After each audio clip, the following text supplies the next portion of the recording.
Guys आज हम करने वाले हैं वेन्यू का हिल टेस्ट। और हिल टेस्ट में हम चेक ये करेंगे कि इसकी जो ट्रांसमिशन है डीसीडी ट्रांसमिशन, अगर हम उसको चढ़ाई पे लेके जाते हैं, इंक्लाइन ज़्यादा इंक्लाइन वाले एरिया पे लेके जाते हैं तो वो कितना हीट अप होती है, कैसा परफॉर्म करती है। तो आप देख सकते हो हम अभी उदयपुर में सज्जनगढ़ फोर्ट है, अभी नीचे खड़े हैं हम और यहाँ से हम ऊपर जाएंगे। करीब 3.5 किलोमीटर का डिस्टेंस है और ऊपर काफ़ी चढ़ाई है, काफ़ी ऊंचा है। हाँ, मैं आपको दिखा देता हूँ, वो जो पहाड़ दिख रहा है उस पहाड़ के ऊपर जाना है हमें। तो काफ़ी ऊंची चढ़ाई है और 3.5 किलोमीटर की है। तो उसमें हम चल के देखते हैं कि वेन्यू की जो ट्रांसमिशन है वो कैसा परफॉर्म करेगी। लेकिन हाँ, जो इसका इंजन है उसके लिए कोई टेंशन नहीं है, क्योंकि इंजन बहुत पावरफुल है, टॉर्क है, पावर है, सब कुछ है, तो उसमें कोई प्रॉब्लम नहीं आएगी। बस जो चीज़ चेक करने वाली है वो है कि ट्रांसमिशन कितनी हीटअप होती है और कैसा परफॉर्म करती है। और चलने से पहले मैं आपको दिखा देता हूँ अभी ट्रांसमिशन का टेम्परेचर कितना है। तो अभी ये मैं आपको दिखाता हूँ, अभी भी काफ़ी हीटअप हो रखी है। करीब जो इसका पूरा गेज है उसमें 1/4 हीटअप हो रखी है ये। और इससे पहले हम इस गाड़ी को 14.5 किलोमीटर चला चुके हैं और काफ़ी रुकी भी है उसमें सिटी में गाड़ी।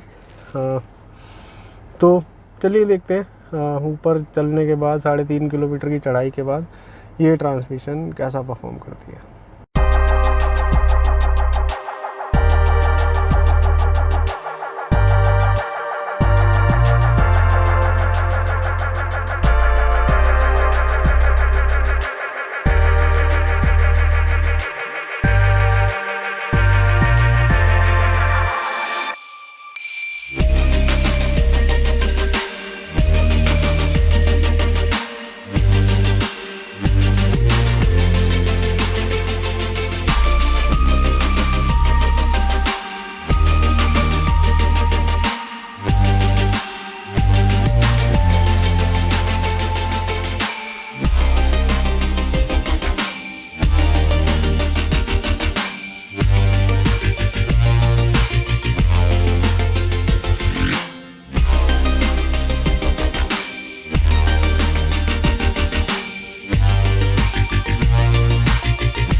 तो गाइज़ अभी हम करीब 1.5 या 2 किलोमीटर ऊपर आ गए हैं और काफ़ी स्टीप चढ़ाई है, लेकिन ट्रांसमिशन का टेम्परेचर बहुत ज़्यादा नहीं बढ़ा है। और उसका रीज़न ये है कि ये टेम्परेचर सिर्फ तब बढ़ता है जब फ्रीक्वेंट गियर शिफ्ट्स होते हैं। बट अभी हम एक करीब कांस्टेंट स्पीड से चल रहे हैं, स्पीड कम है लेकिन 20 एवरेज 20 की स्पीड पे हम चल रहे हैं, लेकिन जो है गियर चेंजेस नहीं हो रहे हैं ये कॉन्टीन्यूसली, क्योंकि ये चढ़ाई है, इंक्लाइन है और 20 की स्पीड में हम चल रहे हैं। तो D2 में ही चल रही है गाड़ी। कभी कभी सामने से कुछ आ जाता है और हमें गाड़ी रोकनी पड़ती है, तो हमें इसको करना पड़ता है D1 में, मतलब ये अपने आप D1 में शिफ्ट कर लेता है। तो D1 D2 ही चल रहा है, इसलिए आप देख सकते हो कि टेम्परेचर जितना नीचे था अभी उतना ही है। बाकी और देखते हैं पूरी चढ़ाई करने के बाद कितना फ़र्क पड़ता है, वो हम आपको दिखाते हैं।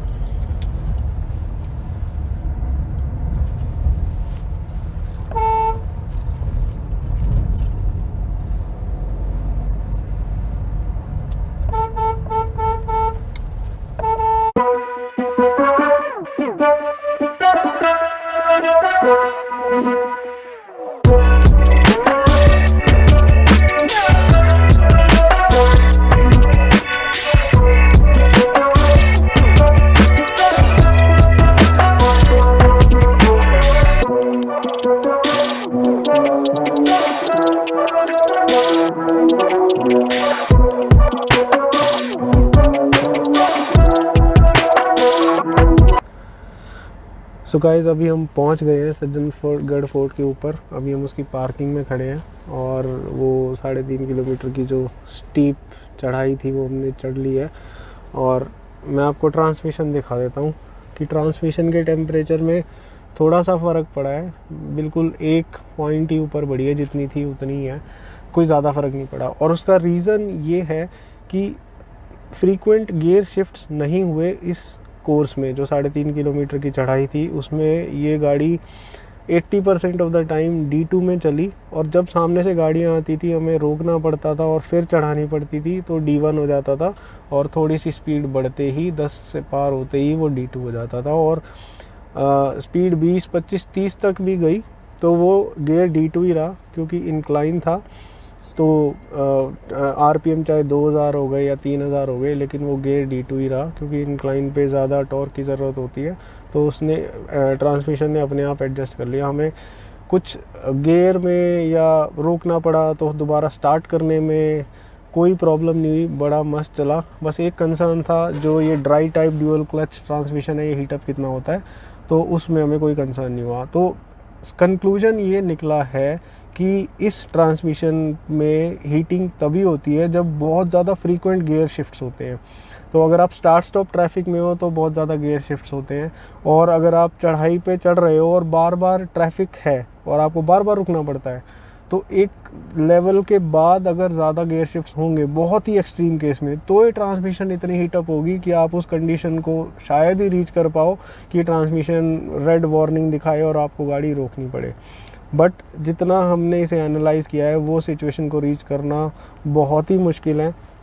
आपको बहुत ही गंदी गाड़ी चलानी पड़ेगी और बहुत देर तक चलानी पड़ेगी, तब शायद आप वो कर पाओ। बट नॉर्मल सिनारियो में आप गाड़ी ड्राइव कर रहे हो, ज़्यादा लोड भी पड़ रहा है, ट्रांसमिशन पे भी लोड पड़ रहा है, तो कोई प्रॉब्लम नहीं होगी आपको। हाँ, आपको थोड़ा सा मॉनिटर करना पड़ेगा, और आपको जब आप यूज्ड हो जाओगे गाड़ी को चलाने के तो आपको पता लग जाएगा कब ट्रांसमिशन हीटअप होती है और कब नहीं होती है, तो आप थोड़ा यूज्ड हो जाओगे। लेकिन ये जो DCT का हीटअप होने वाला प्रॉब्लम है, डेफिनेटली एक प्रॉब्लम है, बट ये डील ब्रेकर नहीं है। आप इसको सोच करके ये नहीं कह सकते हो कि इस वजह से आप गाड़ी ना लो, तो वो हमने आपको इसमें बता दिया है। तो इस वीडियो को